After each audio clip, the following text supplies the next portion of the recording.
friends, what's up? Welcome back to my channel. Woo! Today's video is the first video that I've been a little bit nervous about since I started YouTube, and because I don't really get nervous about too much, but this is a video. I asked my friends on Snapchat if I should do this and what they thought about it, and I literally have never had that many people respond to a Snapchat. Like 50 people responded saying that I should do it, and like girls and guys, and so that's what's kind of inspired me to go ahead and just do it, because this has been something that I've been praying about for literally forever. Like before YouTube, I've always wanted to be someone that kind of like help people that deal with this. This has really just been on my heart to talk about because this has been such a big part of my life. And today's video, as you can see from the title, is going to be me just talking about body image issues and body dysmorphic disorder and eating disorders and fat shaming and body shaming and dealing with self-hate and struggling with self-love and comparison to other people, and yeah, dealing with self-confidence issues too. And if those of you that are new to my channel, you picked a great day to come. This is a part of my series called The Bathrobe Chronicles. As you can see, I'm just in a bathrobe, and this is where I just talk about real life things that everybody goes through but people don't like to talk about. Basically what I'm going to do, the first half of this video, I'm just going to like tell you my story from the time I'm going back to elementary school, because that's when it all kind of started, to now. And then the second half of this video is like the important part where I tell you how I actually overcame these struggles. And sorry if this video is a bit long, but these are just things that need to be said. First, I'm going to tell you all the things that I have hated about myself at some point in time throughout the years. Growing up, I hated my stomach. Hated my thighs, and that kind of goes along with body dysmorphic disorder. For those of you who don't know what that is where like when you look in the mirror, you see something you don't like about yourself and you obsess over it. You'll either look in the mirror all day, every time you see a mirror you'll lift your shirt up and judge yourself. That's what I did. Or either you'll avoid mirrors and you'll think that you'll cancel plans with friends, like to go to the beach, because you don't want people to see your body. You cry about it, you know, and that's kind of like what I did. And like that flaw that you see is not as big as what it actually is. When I was younger, when I looked in the mirror, I would see a whale, and that wasn't like the case, you know. And so I'm just gonna like tell you my story. Oh, that's not all. My thighs, my arms are big, my thighs were big. My double chin, even now when I'm making YouTube videos, I'm like, they can see my double chin, but then eventually I was like, you know what? Who cares? And all of these flaws are kind of what made me hesitate to even start a YouTube channel. But one day I was like, you know what?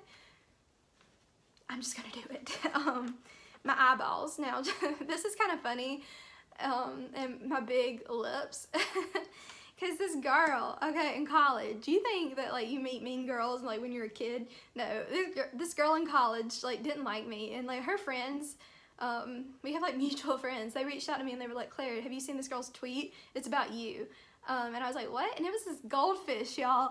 It was this goldfish, like this cartoon goldfish, and it had big eyes and big lips, and the caption was very ugly, but it didn't tag me, but they told me it was about me, and it was people that were very close to her, so I was like, wow. And I knew it was about me because it looked like me, and at first it hurt my feelings, but then I was like, you know, that's kind of a cute goldfish. It has big eyes and big lips, and it's like a little round, but I like it, so thank you. It was kind of cute.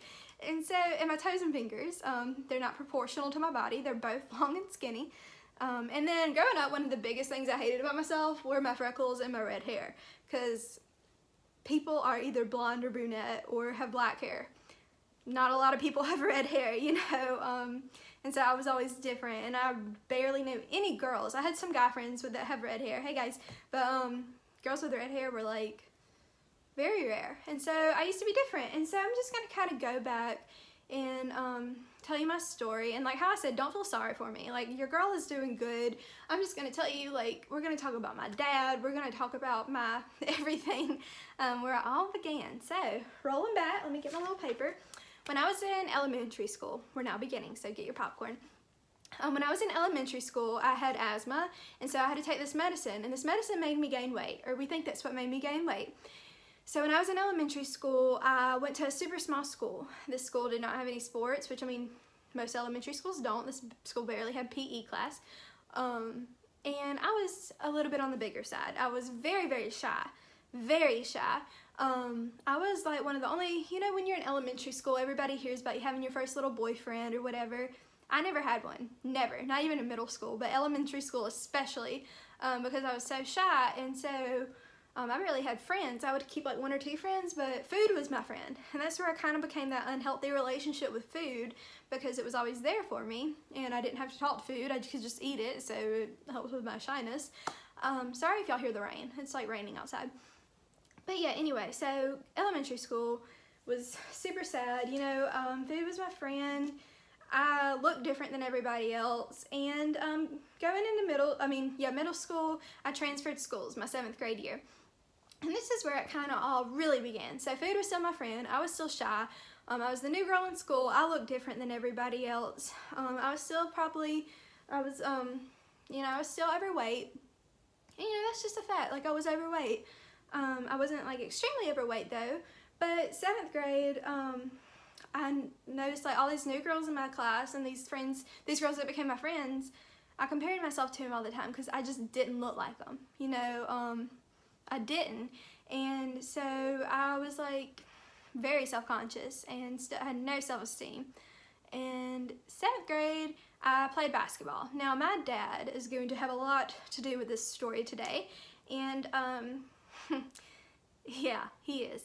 And so he played basketball in college. And so he became friends with the basketball coach at my new school. And he became the basketball coach. And so I felt like I had to play. Your girl had never even seen a basketball game in her life, but I did it for him. And that year, it took me the whole entire year to learn how to do a layup. I was out of shape, you know, I didn't know anything. I could say a lot of other things about like him as a coach. Like, you know, he didn't really care too much about me. You know, he wanted me so bad to be like him, but I just wasn't. You know, I wasn't like him. My brother was more like him. My brother was athletic. I was not, no matter how hard I tried. I mean, I was athletic, but I was not at the level he wanted me to be. You know, I was not a proper reflection of his perfectness. And so, yeah, he was also a bodybuilder, or what he thought was a bodybuilder. And so we had a gym at our house, and we still do.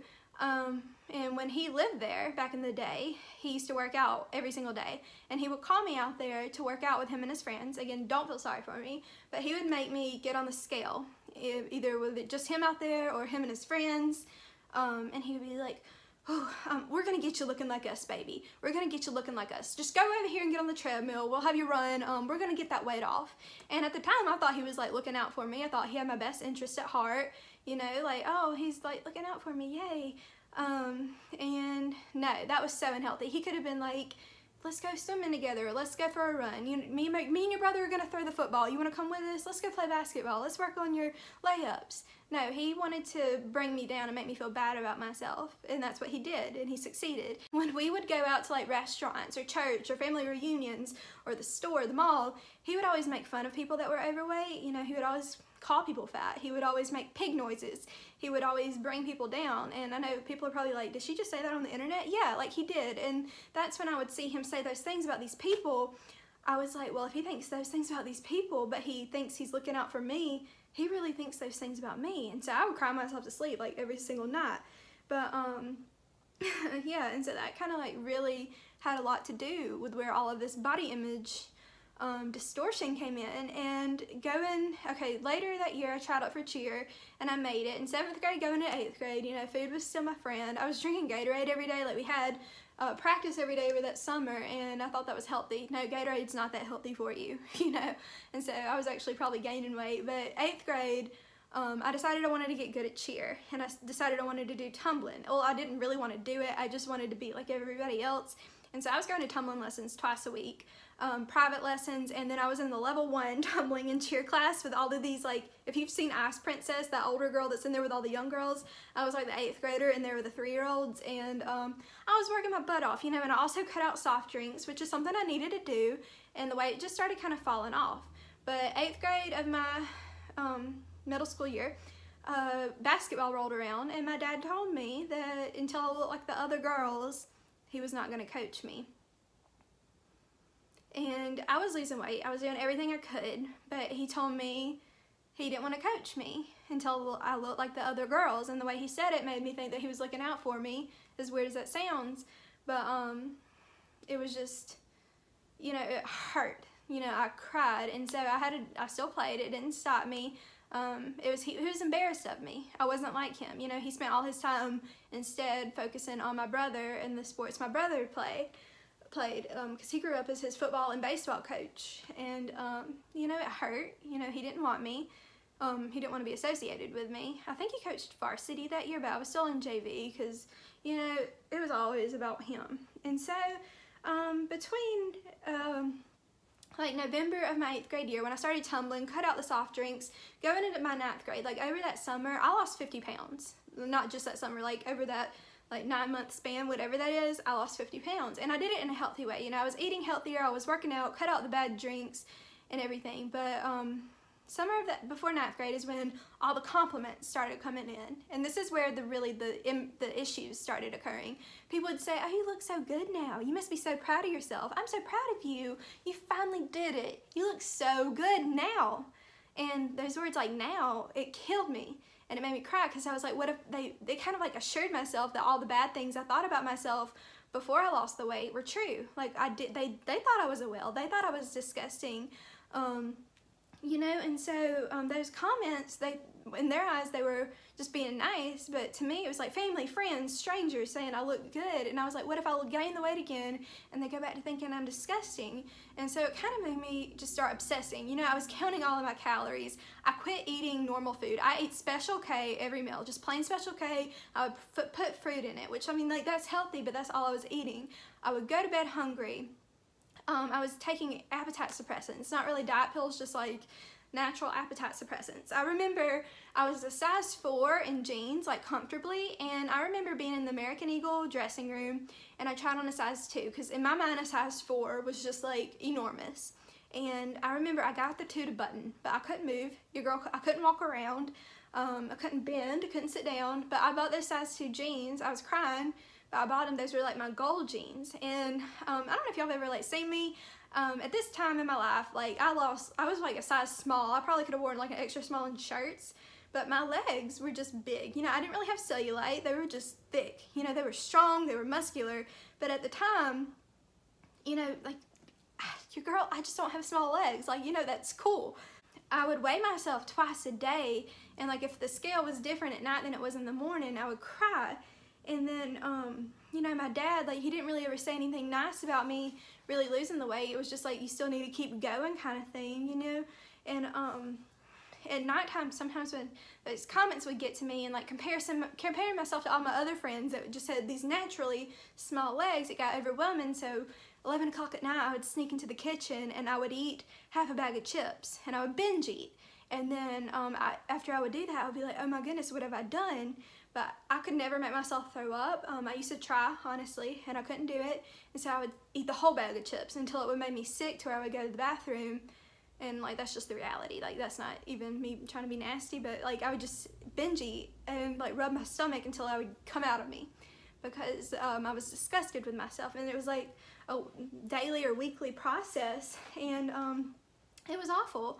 And also my freshman year of high school, I had like a really unhealthy, my first boyfriend, but it was just like not a good relationship. Like, we just didn't go good together, and that kind of had a lot to do with my anxiety.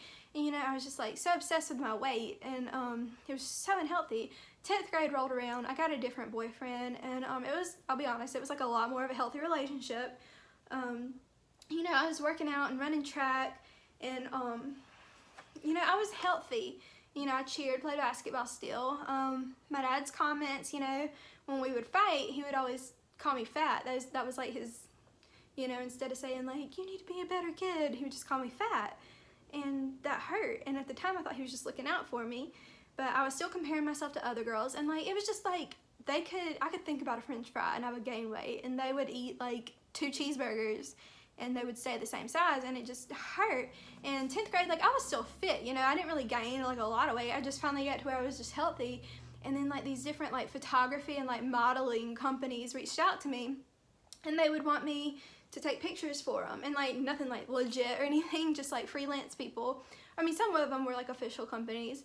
Like, I probably did it for like 5 different things, and they would always want to do headshots, you know, and they would always be like, oh, your face is so pretty, your hair is so pretty, your eyes are so pretty, your lips are so pretty, but they would never want to do full body. They would never compliment my body, and so that hurt, and people didn't understand that, because they were like, oh, you're taking these pictures and stuff, but these little things like that, people don't realize that people saying you have a pretty face, which, you know, I look really bad, but like, yeah, they didn't realize that they were hurting my feelings. The same thing kind of happened my junior year. In senior year, before my summer of senior year, I was really fit, but going into my senior year, that's when my dad left. A lot of people think that he left at the end of my senior year. No, he actually left at the beginning of my senior year. Didn't know where he went. He just deuces, like, left. You know, didn't want anything to do with me. And during that time when he was like, when he left, he was still like talking to us like through the phone, or like would just show up randomly, and like that's when he really called me names and made fun of my body. And he would do that glare thing where, you know, like they judge you up and down, and you know, a lot of people are probably like, that's really messed up, Claire, you need therapy. I've been there, you know, I'm fine now. I just want to tell y'all this because it may not be your dad saying these things. Hopefully it's not. If it is, let me know and I'll help you get through that, but it may be just a bully. And so, you know, that kind of made me have no respect for myself and didn't love myself. And going into college, it was just like any boy that would message me on Instagram, I would respond because I wanted attention, and I wasn't getting that from him. And you know, it was just like all these ugly boys that I didn't like, I would respond because just texting them, it was just nice having somebody. And I realized, like, that's not good. Like, I had no respect for, no self-esteem, you know, no self-value or self-love. In sophomore year, is kind of when I started, like, sophomore year going into my junior year. You know, I still, like, I just kind of started working out and not really just trying to diet, but, like, watch what I ate. And it was all kind of, like, about balance. But I had, like, some toxic people in my life, like, friends and, like, different guys. Or guy, and as soon as I cut those people out, I became like a lot happier. You know, I wasn't stress eating, I wasn't living for somebody else. I was finally like living for myself. And honestly, YouTube's the first thing I've ever done for myself. You know, like cheering wasn't for myself, basketball wasn't for myself, all these extracurricular things, they've never been really for myself. I mean, pink was for myself, but like this is the first thing I've ever actually like decided and like made happen myself. And so, yeah, going into my junior year, I cut all these toxic people out, and I gained like 10 pounds of happy weight. And like freshman year of college, I actually lost weight because I was still dealing with the issues with my dad, and I was just stressed and I wasn't eating right. And but now, like, yeah, I still have work to do, and but like, you know, it's not really, I feel like a lot of people like to have the conversation about like eating right and being healthy and like size doesn't matter, but people don't really get in depth, like all these platforms, but they don't go talk about the mental issues that go behind it. And that's kind of like what I want to do. And like telling you my story, just kind of like giving you something to be like, oh, I've been through things like that before, or maybe not this exact situation. Like, again, hopefully your dad didn't say those things to you, and don't feel sorry for me. That just happened to be the person that said these things. And so it has taken me a lot. Like, those things didn't just stop when I cut the toxic people out. There were a lot of things that I really had to do to start loving myself and learning how to love myself, because I was disgusted by what I saw in the mirror growing up. You know, I'm sorry this video is so long, but I'm just telling you the reality of things. Like, it doesn't just like stop. You don't all of a sudden just wake up and start loving yourself. But these are just some things like to listen to, because a list of like different things. Okay, number one, that girl that you're comparing yourself to, she's comparing herself to someone, maybe even you. So when you see that girl walking in, she's tall and lean and beautiful and just bronzed and all the boys love her, and you're like, I hate that girl, automatically without even knowing her. Just know that she may hate herself. You know, she may be having that same body image complex about herself that you have. She may have somebody body shaming her.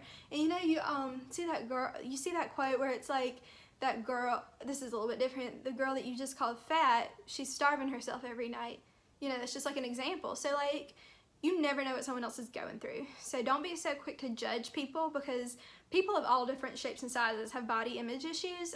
Whether you're small, medium, large, extra large top, or extra small, like whatever size you are, whether you're a skinny supermodel type, or you're plus size, or you're just medium. And I feel like people a lot of the time overlook that the girl that wears the medium, because they assume she's just average and normal.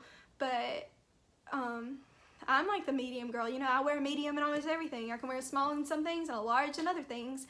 That's just the reality of things. And so people really do overlook this medium. Like models, you see supermodels, and they're like the skinny, tall, thin girls, and then you'll see plus size models, and they're both beautiful, all different shapes and sizes, but you never see the girl, just the average girl in the middle. And so growing up, I saw that, but you know, that girl that you're comparing yourself to, whether it's the mannequin or whatever, I mean, mannequin's not comparing herself to anybody because she's plastic, but you know, people compare themselves to other girls too. And number two, someone out there is looking up to you and watching what you do and how you treat yourself. Whether you're in middle school and that girl in elementary school is doing that, or you're in high school and that girl in middle school, or college, that girl in high school, or whatever the situation is, or your little sister, or your little cousin, and if they see that you hate yourself and then hear the way you talk bad about yourself, they'll start to do the same thing too. Because when I was in middle school, the girls in high school that I looked up to were the girls that looked like me, the girls with the bigger thighs, the girls that were thicker, as people like to call it, and because that's who I look like. And growing up also, this goes into the third one, know that celebrities are not real. Like what you see on Instagram and Facebook and Twitter, whatever, it's not real. And you know, this kind of goes like Kim Kardashian. She poses like this body image of what people have to look like, but she doesn't really get to the reality of things. And y'all know, like, I looked up to her growing up, and people thought it was just like this obsession, but no, it was because I had, even when I lost the weight, I had like little waist but big thighs and hips and butt, and she had that, and everybody loved her, but nobody loved me. And I was like, what do I have to do? And you know, like, I love like people that can embrace like whatever body type they have. But know that that girl, that model that fitness model you're comparing yourself to on Instagram, I mean the fitness one may be real, but like all of these people, like, where do celebrities live? LA, most of them. LA, what is that? One of the plastic surgery capitals of the world. So they can afford a little nip and tuck and bend and snap if they need it.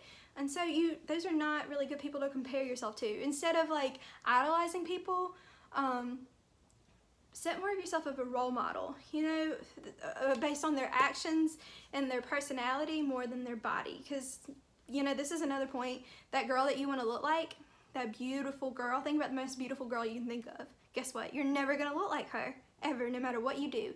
You can only be your best version of yourself and your best version of beautiful. And like, that's the reality. You are beautiful like the way you are. There is no mistake with how you were made. And I know that sounds a little bit cheesy, but it's true. And so this is something that I have done. One of my friends actually started doing this, and she told me it would help. When you go to bed every night, this is really number like 5, I guess now. When you go to bed every night, when you wake up every morning, when you're saying your prayers, talking to the Lord, thanking Him for your day, try to also say something nice about yourself. Give yourself a compliment. And it doesn't have to, like, make it about your body or your personality, or like, I like my sense of humor. I like my, you know, my legs. You know, like, embrace it. Okay, this goes into my next point. Okay, this is a reverse golden rule. And if you don't listen to anything else I've said, I know we're on like minute 26 now or something, but this is the reverse golden rule. So instead of doing to others, is how you would have them do unto you. Talk to yourself how you would talk to other people. Now, I'm assuming that people that watch my channel are nice people, because I don't want people that aren't nice to watch this channel.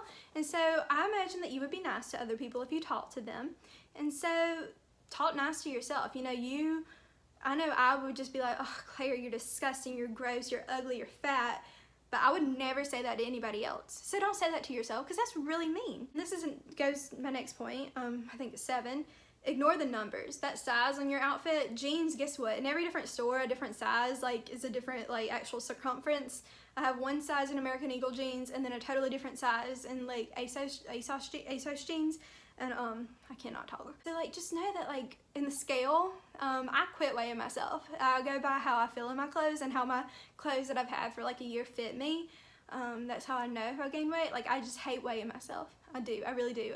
It had so much impact on myself, like my self-esteem in high school, and so I just decided to only do it like once every couple of months, you know, and it's important to stay healthy. Going into the next point, don't get your self-approval and your self-confidence through the compliments of others. That's going to get you nowhere. And that kind of goes like with Instagram and stuff. I used to like live for the Instagram compliments and followers and likes, and when people would compliment me, that's where I would get my self-esteem boost. But that's not where to do it, you know. That goes into my next point. no one can ever love you if you don't love yourself. And let me tell you why. Because if you don't love yourself, then you're not going to know what love feels like. Because you're the person that can love yourself the most besides Jesus Christ. And so you have to know how to love yourself. This is another point. People that insult you and body shame you and fat shame you are mentally sick. And I know you're like, goodness, Claire, but you know, don't tell them like, I'm so sorry that you're sick. Just pray for them, you know, ignore them. Just in your mind be like, okay, what they said isn't true because they mentally aren't right. Because let me tell you why. People that have the self-esteem like down here, and they see that you have a joy up here, and the only way that they can like boost their self-esteem is if they bring you down. They don't know how to make their own joy, and so they will say mean things to you, like you're fat, you're ugly, and it'll bring your self-esteem down, but make them seem higher, because those people like to be at the top. And you know what those people are called? Narcissists. They like to be number one. They like to be the best. You know, they may have the lowest self-esteem and lowest self-confidence, but they will pretend that they have, sorry, my phone is like dying.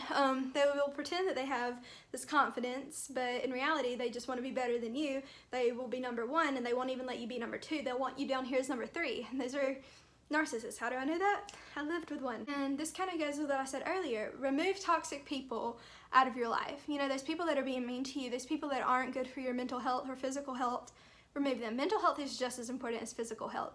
That's so important for people to know. People don't realize that. And so remove those toxic people from your life. Not necessarily the people that gave you like the compliments saying, oh, you look good now. You know, they have your best interest at heart. But again, like those compliments, you don't have to live through them. Girl, if you're out for like a girls' night and your friends are all eating pizza and you're on this diet, you know, like stay on your diet, but like eat the pizza. You know, just eat the pizza. It's one night, you know, like eat healthy, you know, do your thing. But like I'm not here to give you that kind of like advice, but if you want that pizza, eat the pizza. You know, it's not gonna kill you. You don't have to like eat a whole pizza, but you know, enjoy yourself, you know, live. Like don't really, it's not about what you eat, it's how much you eat of it. I mean, I know some people will disagree with that, but you know, whatever. Another thing, don't try and change yourself in the way that you are for somebody else. That's dumb. Like I tried to change my body in the way that I looked for my dad. I shouldn't have done that. I should have done it for myself. Think about yourself and making yourself your best self, mentally, physically, emotionally, whatever. Live for yourself and for God. That kind of goes into this next thing. Allow God to come in. You know, pray about it. Pray about the things that you may not love about yourself. Pray that God will grant you peace or like give you the courage to like work out or eat healthy, whatever. That's like a different subject, but just know, like in Ephesians 5:29, God says, all in all, no one ever hated their own body, but they feed and care for their body just as Christ does the church. And I know that's like in the Bible, it's talking more about like husband and wife, but you know, you're not supposed to hate your body. You're supposed to feed and love your body. You know, God loves you. God loves the church. You know, if you don't believe in God, I challenge you to give it a try. Just try praying to God and for Him to grant you peace. And I promise it'll work eventually. And God's timing is everything. You know, you're going through what you're going through for a reason. You have your body for a reason. You can use it to, for other girls to look up to. Like I said, you never know. And in Song of Solomon 4:7, it says, you are altogether beautiful, my darling. There's no flaw in you. And remember that there isn't. Like, you are beautiful no matter if you weigh 100 pounds or whatever. Like, you know, God doesn't see the numbers. I mean, God does see the numbers because God knows everything. But, like, God doesn't see you as a number. You're so much more than that, and people really do forget that. And know that, this is the next point, you are your own worst critic. You are only in competition with yourself. This kind of goes in that body dysmorphic disorder. You're the only one that sees those flaws in you, or most of the time except for the bullies. And so know that, like, just walk with a light, you know, and know that people are looking up to you, and know that the flaws that you see in yourself, someone else may never notice. And so you just kind of, the more confidence that you have, no matter what size you are, you know, it's just, it gives you more of self-satisfaction, I guess. And like that confidence is hard to get, and you just have to remember of all the things that your body can do, and all of your perks, and all of your blessings, and all of that. And so, last one is, even on your bad days, God still loves you. You know, you may not have your husband yet. You may not think you're ever gonna find someone that will love you, like on this earth, a partner. But one day you will. It'll be in the right timing. I haven't found mine yet, but I'm finally happy where I am. This is the first time in my life I haven't felt like I needed somebody to give me those compliments, you know, to make me have self-esteem. It's the first time I've ever been happy in my life, really, with myself. And so yeah, I hope you really enjoyed this video. Sorry, this is literally the longest video of all time, but I just hope it can reach one person. And if you feel it in your heart to share this video, please do. And also, if you would subscribe, and I know that's like a little bit like asking too much, but like I want to help people, and the only way I can do that is if I can grow, even if it's just one person at a time. So thank you so much for watching this video. I really do hope this was helpful. I'm sorry it was so long, but I want to do more things like this in the future that are maybe shorter. And so yeah, just love yourself, learn how to love yourself, and if you need to reach out to anybody, call me. So yeah, thank you so much for watching this video, and I'll see you soon. So thank you, bye.